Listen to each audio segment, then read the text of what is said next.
Hi. I got to thinking today about my cell phone, and I was thinking, was it really? Did I have a good life before I had a cell phone? I mean, it's a silly question, isn't it? But the reality is I never had a cell phone when I lived in Connecticut because um, there's no cell towers. So you can have a cell phone, but all you do is look at it and play with it, and maybe play some games on it.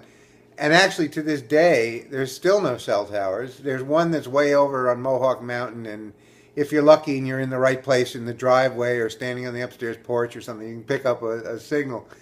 But I used to think back then, that people that had cell phones were crazy.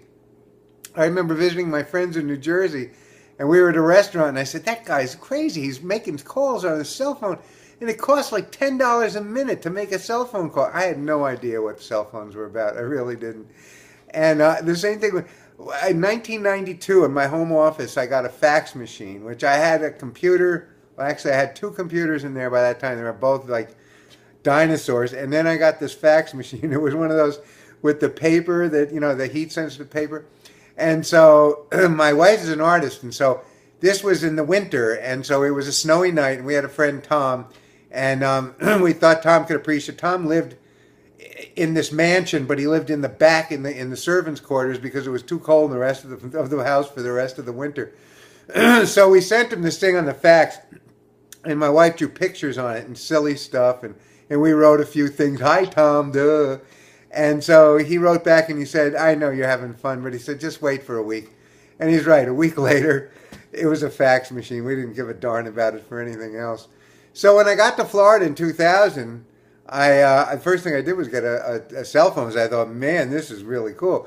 So I got a cell phone, and I was like the coolest person in the world. So I was calling all my friends, and I was saying, "Oh man, I'm down." And one of the things I did was in 2000, I attended the rally in West Palm Beach that Jesse Jackson put on when they were doing the recount, for the election.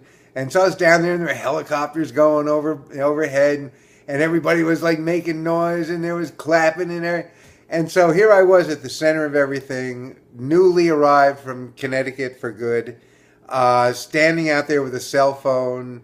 I mean, I was just like, I was the coolest guy on earth. And so the cell phone at that time, it never wore off. I mean, I always now, no matter where I go, if I leave my cell phone home, holy moly, it's like I left my head home. I immediately try and figure out how am I going to get it, how am I going to make the time, how am I going to, because I go from here 17 miles south to my office for real estate, and if I forget it, oh man, I'm telling you, I'm crazy. But the cell phone to me was the real introduction to the whole world of technology communication and getting in touch with the rest of the world. I didn't know anything about, when I started with this company, I knew nothing about blogging either. Now, as far as I was concerned, people who had a blog were self-centered, egotistical people who wanted to profess themselves to the rest of the world and say, "Oh, look at me, I have a big important blog." The reality is now I want everybody to get a blog because you get to express yourself, you get to share ideas, you get to read other people's blogs that have the same things going on as you. You get to back them up on feelings, you get to share information, you get to actually give them a little more info and give an education to people. So it's this whole thing, and it's a whole amazing thing. So, the whole way I look at this thing is that today, if you want to go out and get a job, that's fine. That's up to you. Personally, I think that the people who concentrate on technology and concentrate on using our ability to be able to talk, speak, and share with everyone around the world, I think that's where it's at. And I think that's what we've got to focus on in the future, because that's where we're going to be able to transcend the borders and transcend the hatred and all the other things, and have commerce that makes sense, that goes right into our pockets and isn't taxed and isn't obliterated by costs and expenses and everything else.